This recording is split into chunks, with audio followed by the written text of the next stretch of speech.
Money giveaway. We're going to give you the chance to do that.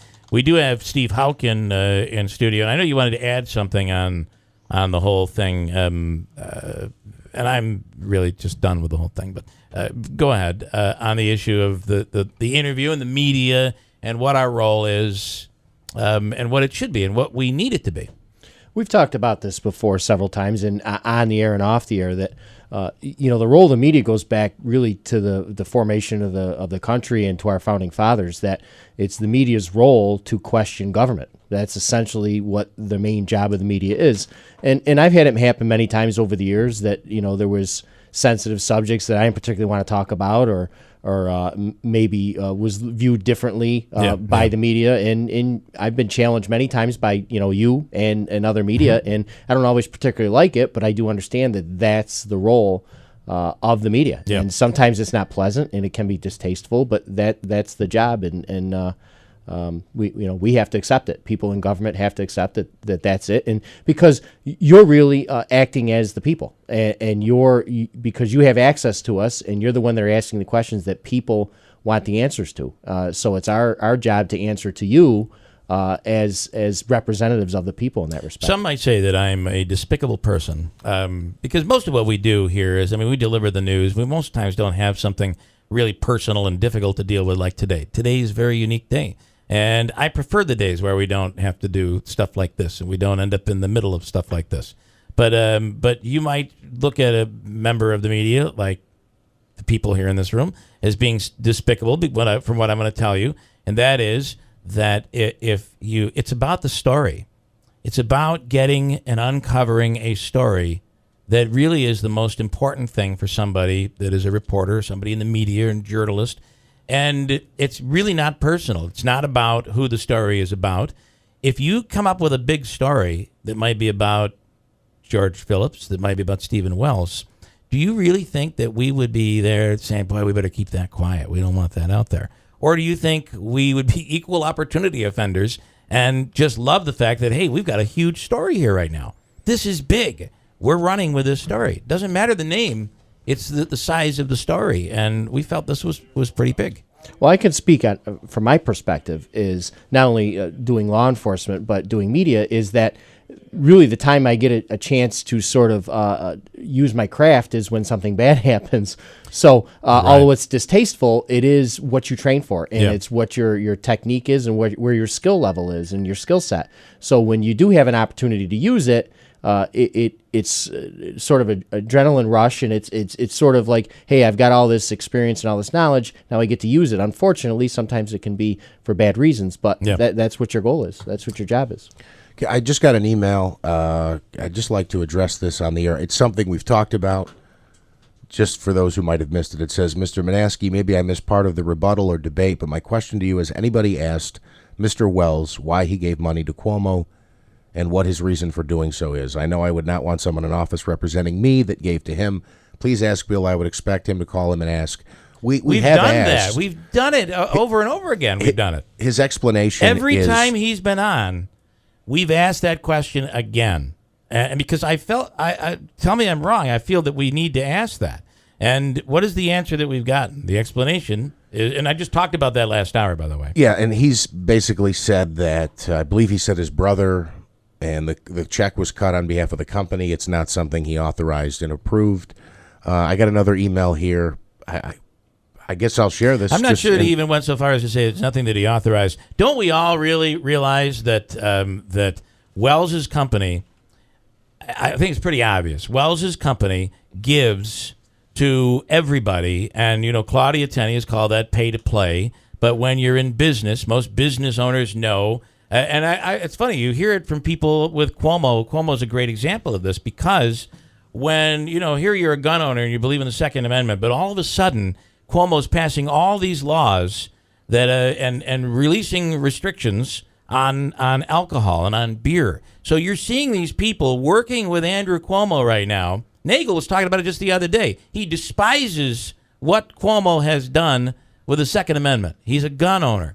But as a business person and someone in the beer world, what Cuomo's done for beer is incredible. For craft beer and these breweries is incredible. Wine, spirits, so beer. He's saying, it's difficult for me, but based on my business, I have to look at it this way. I think Wells is in that same situation. I don't think Wells ever said to us that he didn't approve of that or didn't know it was happening. I think we all know that it was his company that did it. He has told us that the personal checks were to Astorino, that he supported Astorino in the last race.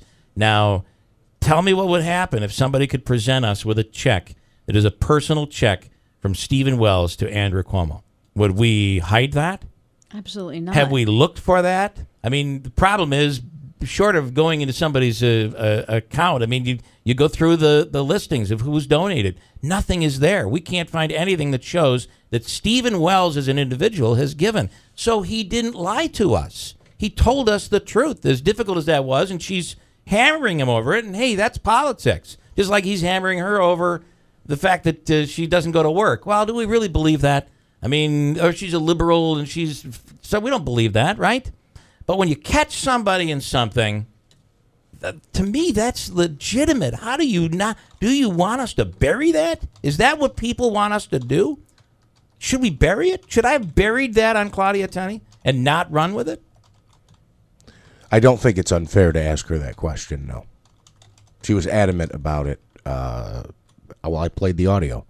So she was very adamant about it. I don't think it's out of line to ask that question. She obviously feels it is and hung up on us. Well, it is. Just on the Wells thing, if I can just say, it does raise questions about why a business feels they have to give to the governor. And maybe that's part of a bigger problem. Sure it does. But that is out there. We know that's true. It's fact, right? We know that his company gave $10,000 or maybe $11,500, whatever the number is. And yesterday we were on talking about that. And yesterday we gave out the website that Claudia Tenney created that calls him, what is it? Cuomo's Biggest Donor. Cuomo's Biggest Donor.com. I tried really, really hard to be fair on this and to find something on each one. And Phillips gave us his answer. Wells has given us his answer. I can't prove that they're lying to us. But on this Tenney issue, we found discrepancies. And to me, that's important. Bob in Utica, go ahead. Good morning, Bill. How are you? Hi, Bob. Can I ask a non-serious and then a serious question? Surely. Considering that none of these three people has a chance in November, why are you spending so much time on this? You think the Democrats going to beat them? It's going to be about a 58-42. Okay, is that your prediction? I want to write this down. And Bob in Utica says 58-42. Now, the serious question, yeah. And it's a serious political question. Yes. I know Claudia Tenney's staff. They are incredibly capable and talented. So the serious Utica-Oneida County political question is, why does it seem that she's listening more to the Zecca crew than her own staff? Well, I don't know who the Zecca crew is, to be honest. I mean, we certainly know who Jim Zecca is, and we hear from Jim Zecca often, but I didn't know they were involved with the Tenney campaign. Well, they petitioned for her. They put up Dave Gordon. They've done all kinds of things. So, obviously, they're intertwined. It's intertwined to the local Trump organization. And it would seem to me, just as an outsider who knows her staff, that she's taking advice from a place that's not where she usually takes it from. Question: Do we ask Assemblywoman Tenney the question we asked her yesterday and today, or should we have definitely do brushed it under the carpet? No, you definitely ask the question because it goes to credibility. So you have to ask the question. I'm kind of surprised that she responded the way she did because everybody knows that a smile gets you a lot more votes than a hang-up or any kind of crude answer. So I'm surprised that she didn't have a pre-programmed, pre-written, off-the-index card response to that. Considering, and I agree with that, because considering that she knew exactly what this was about and what we had uncovered, and I would have thought that a prepared response and some pleasantry would have been a better way of walking out of it. Instead, I'm going to be called the unfair guy, the guy that's the hammer for Stephen Wells or George Phillips. I'm working for Pacenti. I'm working for Halbritter. I'm on the payroll. For God's sakes, if somebody's going to put me on the payroll, could you do it? Because I could use the money, to be honest with you. Well, Bill, I can arrange that. Okay. No, I'm just kidding. I don't know if today's the day. Okay, Bob. Thank you. Same thing. All right. And Steve Houck, I want to kind of switch gears a little bit. We had you to talk about what is going on in Orlando and everything, and the police response. I want to kind of dig into that for just a little bit, and we'll come back with you. Sure. I know you've been working all night, right? I have. You have. I'm sorry. That's okay. 8:25. You always come in on a day where what is planned just gets scrapped and thrown out the window. Hold on. We still have a $300 free money question of the day from the Habica Law Firm coming up in WIBX.